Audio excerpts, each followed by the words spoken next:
그 일에 대해서는 남녀의 구분은 별로 없는 것 같습니다. 모든 건 사람들의 선입관이죠. 자기가 좋아하는 일이라고 한다면 남녀의 구분은 없는 것 같아요. 안녕하세요.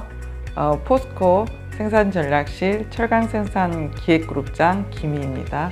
포스코에서 1990년도 10월 달에 여성공채 일기로 입사를 했습니다. 사실 그 산업 현장에 가서 또 공대를 다니면서 여성이 이렇게 없는지는 처음으로 알았고, 공식적으로 이렇게 여성 공채를 하는 경우는 저희가 첫 사례여가지고 산업 현장에서는 일반 엔지니어는 전혀 없었다라고 보시면 됩니다. 저희가 현장에서 근무할 때는, 제철소에 근무할 때는 작업복을 거의 파란색, 근데 처음에는 전혀 여성들이 입지 않는 작업복을 입었기 때문에 신기해가지고 실제 이게 여성이 맞는지 안 맞는지 와서 확인해 보신 분들도 있고요. 밤에 근무하거나 어려운 일 시켰을 때 이 사람들이 잘 할 수 있을까라는 또 우려도 많으셨고, 남성이 많은 사회에 있다 보니까 초등학교 이후에 남자 중학교, 남자 고등학교 뭐 이렇게 졸업하시고 나오신 분들이 많기 때문에 여성을 대하는 것에 대해서 어떻게 대해야 될지 모르시는 분들이 많았던 것 같아요.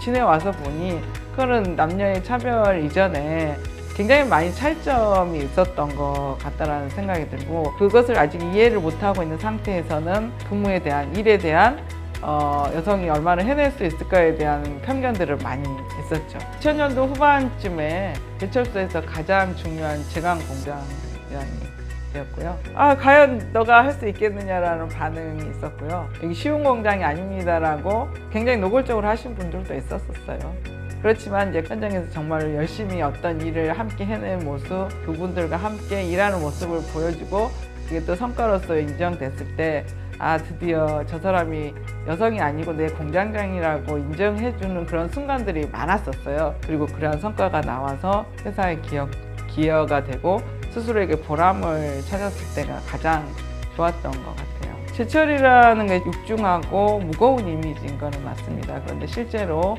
굉장히 자동화된 시스템에 있고요. 저희 제품이 이렇게 코일이라는 단위로 해서 평균 한 25톤 정도의 그 제품이 나오는데, 그것을 들고 다니는 남자나 여자나 아무도 없습니다. 우리 엔지니어들이 갔을 때는 얼마나 그 제품 개발에 대해서 잘하고 생산성을 높일지에 대한 기획을 하기 때문에 그 일에 대해서는 남녀의 구분은 별로 없는 것 같습니다. 그 모든 건 사람들의 선입관이죠. 그리고 저희가 이제 초기에 근무하는 당시에는 여성들이 근무해야 되는 거에 대한 어떤 금기하는 설비들도 있었어요. 지금은 뭐 그런 것 자체에 대해서는 없어지고요. 왜냐하면 그 설비들에 대해서 기술 개발이라든지 그런 걸 끊임없이 여성이건 남성이건 상관없이 해야 되는 상황이기 때문에 그런 분위기는 지금은 뭐 없다라고 보면 되죠.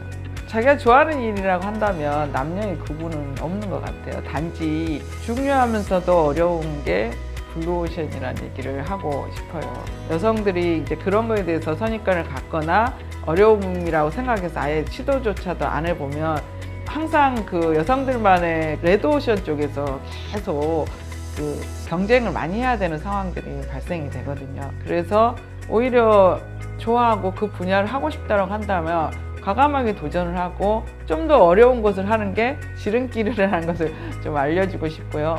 이게 남성이냐 여성이냐에 중요한 게 아니고 어디든지 도전할 수 있고, 그래서 철강업뿐만 아니라 조선업이나 자동차조차도 시스템적이고 기획적이고 기술 개발을 많이 필요로 하는 분야이기 때문에 충분히 이제 여성들이 본인의 장점을 발휘할 수 있는 요소는 있을 것 같습니다. 안녕하세요. 다른 사람이 가지 않는 길을 두려워하지 말고 기회로 삼기를 바라는 포스코 철강생산기획그룹장 김희입니다.